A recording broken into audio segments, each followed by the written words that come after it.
Assalamualaikum warahmatullahi wabarakatuh. Di sini saya Sinta Arima akan mempresentasikan mengenai balance demand dan productivity capacity atau bisa disebut dengan menyeimbangkan permintaan dan kapasitas produksi dalam pemasaran jasa.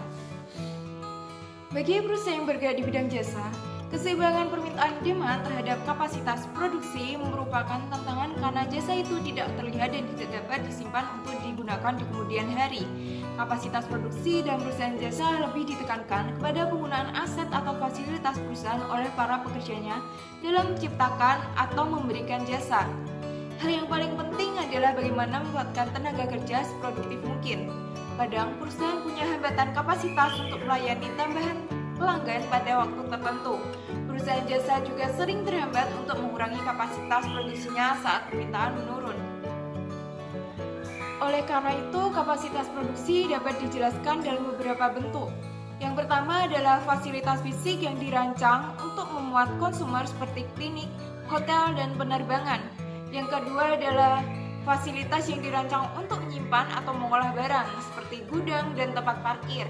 Yang ketiga ada peralatan fisik yang digunakan untuk memproses orang, harta, benda, atau informasi, termasuk berbagai macam peralatan yang digunakan konsumen pada saat spesifik seperti peralatan diagnostik, detektor keamanan di bandara, gerbang tol, atau ATM. Yang keempat ada tenaga kerja. Kunci penting dari kapasitas produksi baik pada kontak tinggi atau layanan kontak rendah seperti pelayanan restoran, suster rumah sakit, dan pegawai di bagian informasi. Yang terakhir yaitu struktur.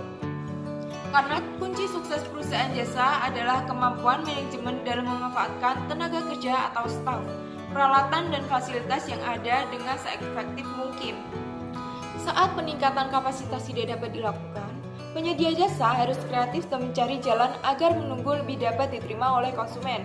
Jika dokter dan dokter gigi menempatkan banyak majalah atau koran agar pasien dapat membaca saat menunggu, atau bengkel dan tempat cuci kendaraan menyediakan minuman gratis atau televisi.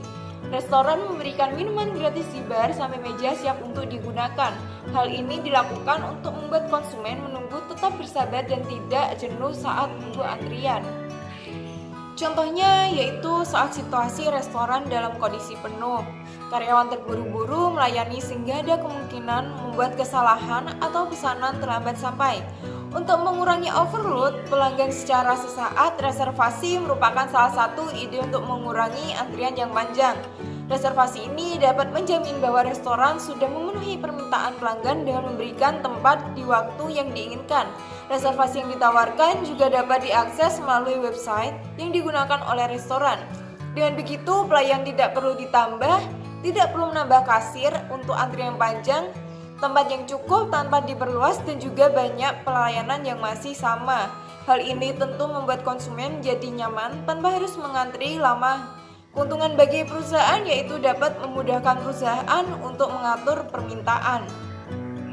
Dengan membangun consumer opini yang baik kepada konsumen mengenai kualitas dan jasa yang diberikan, maka hal ini dapat mempengaruhi keseimbangan permintaan dan kapasitas pada pemasaran jasa.